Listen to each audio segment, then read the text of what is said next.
Hello, ayan. Sasama ko po kayo sa aking biyahe. Dadaan po tayo ng Binondo Intramuros Bridge. Galing po kasi ako ng Intramuros at ayan, idadaan ko po kayo, ipeplex ko po sa inyo ang napakagandang tulay ng Binondo Bridge. At ayan nga po, kasalukuyan nating binabaybay ang Intramuros, and then after that ay meron po diyang daanan na dediretso po papunta ng Intramuros Binondo Bridge. Connecting po yan. Ayan na po ang papasok. So, connecting po yan. Pag dumaan po tayo dyan from Intramuros ay ang baba na po ay sa Divisoria. So, ayan na po.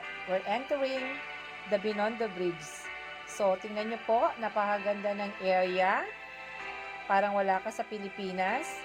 Pero ang totoo niyan, nasa Pilipinas pa lang rin po tayo. Ayan, napakalinis. So, wala pong masyadong dumadaan sa areang ito kasi hindi po siya daanan ng mga pampasaherong sasakyan. So, more on private po ang dumadaan dito, kaya napakaluwag. Pwede kang bumaba dyan at mag-picture taking. Ayan, kasi maganda po yung view.